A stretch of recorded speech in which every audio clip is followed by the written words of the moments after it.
Tom, I feel like this has been a long time coming. We've been talking about getting together to discuss your book, and it's finally happening. I feel like it's been months in the works. So let me begin by saying congratulations. Well, thanks. That's a big deal to have not just started a book, but to have actually completed a book. So congratulations on a job well done. And then get it published. That's another good step. Yeah. Well, thank you. And I'm really glad that you're the person interviewing me. You know, we've known each other for a little bit, getting to know each other better. Yeah. And just your love for the Lord and for His Word. And I read your book, and it really resonated with me, you know, His Word alone, because it talks about putting down Bible studies and picking up the Bible. Yeah. And that can be a scary thing. It is. You know, the question, this book that's supposed to be alive, is it going to be alive to me? Yeah. I mean, and that's what I think I really did here. And so I'm really excited about talking with you. Yeah, thanks.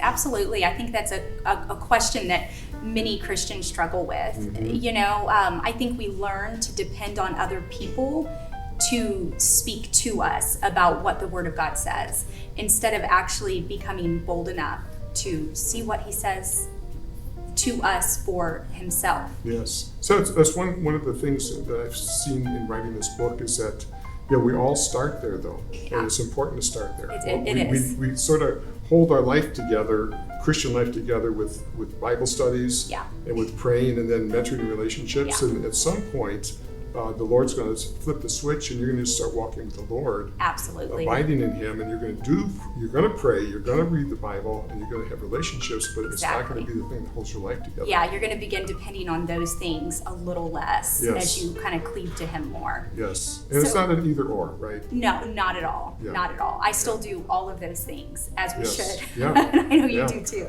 Yeah. So tell me a little bit about why you wrote this book. Well, I had time in my hands. That's really why I started the book, and I wanted to fill it. And I've always been intrigued with Ephesians for a number of reasons. One is because I didn't get it. Yeah.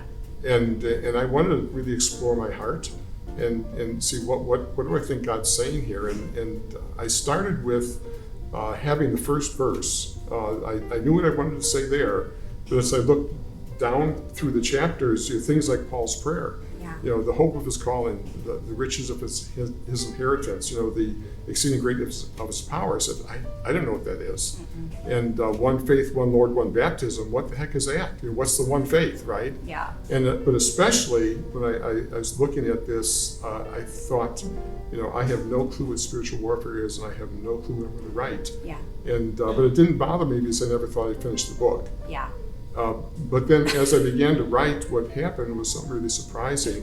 It just began to draw me in and take me places. I write in the foreword that I felt at times like I was on a tether being stretched beyond its tolerances, but I let it. And so as I wrote it, it really resonated with me. It really, some things I saw about God and about myself were just, to me, revolutionary. Absolutely. And it's changed me. Yeah, and I think one of the things that I really appreciate is that you can see that and you can feel that change occurring in you as you journey along with us through the book. And I think that encourages us to be willing to kind of go on that journey also. Yeah. Be willing to change. Yeah, and that's what, again, we're going to talk about jazz in a bit, but that's what jazz does. It really invites people to journey with the jazz musician, because jazz is primarily improvisation. Yeah. And I know my wife has seen change in me. Yeah. You know, we've had a good relationship, and I've been a good guy, but you know, just my concept of myself has changed. Yeah. Yeah. It's the power of God to do things. Yeah. Is it?